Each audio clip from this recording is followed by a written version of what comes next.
Quel est l'intérêt pour le président camerounais Paul Biya, qui ne participe jamais aux sommets africains sur le continent, de se rendre à Paris où l'on discute de l'aide financière au tiers-monde face au changement climatique?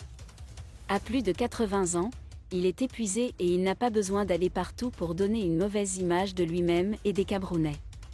Désolé de vous interrompre, ce rapport peut contenir des commentaires soumis au choix de l'auteur. S'il vous plaît, si vous êtes nouveau sur cette chaîne, veuillez vous abonner et activer la cloche de notification. De cette façon, vous serez averti lorsque nous publierons de nouveaux rapports sur cette même chaîne. Merci. Nous avons vu comment il a été accueilli à Paris par le président Macron, qui avait beaucoup d'autres invités à saluer. Ils se sont embrassés et Macron l'a laissé pour s'occuper du suivant. Le président Paul Biya est resté coincé sur les marches. S'il avance, il risque de tomber et s'il recule, il se cogne la tête. Heureusement, les gardes français ont été attentifs et l'ont aidé à descendre en le tenant par les bras et en le poussant comme une vieille voiture qui a du mal à démarrer.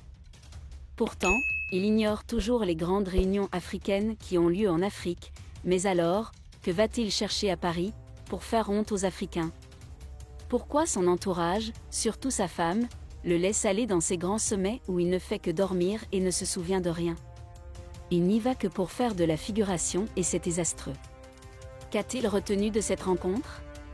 Qui ne sait pas que les Européens n'ont plus confiance en les présidents africains pour leur confier des milliards de dollars à gérer pour la sauvegarde de la planète?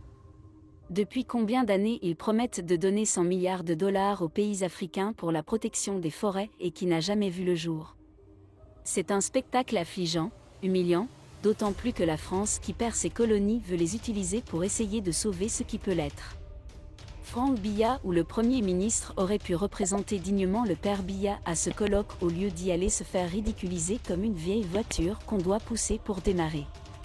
Il doit éviter ces genres de frustrations qui rejaillissent sur tous les Africains, ils en ont assez. C'est une scène d'horreur.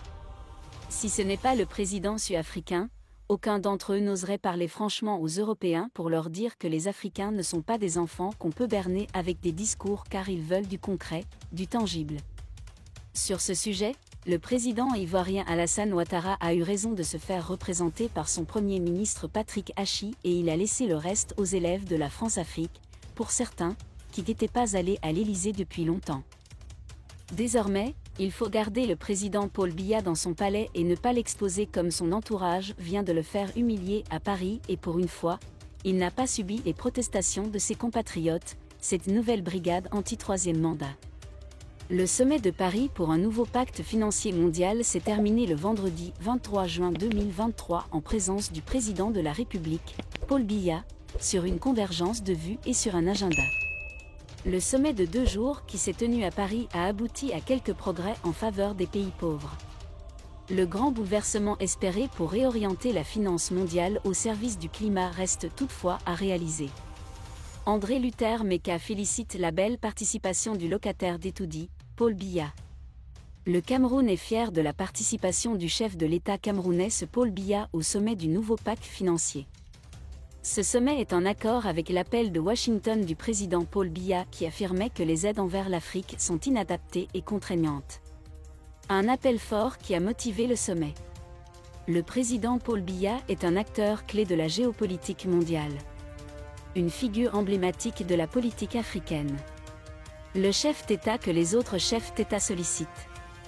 Merci d'être resté avec nous jusqu'à ce point, comme toujours pour promouvoir la liberté d'expression. Laissez vos opinions à ce reportage dans la section commentaires ci-dessous. Si vous avez aimé cette vidéo, merci de liker, partager, commenter et surtout vous abonner à la chaîne. Et on se retrouve très vite.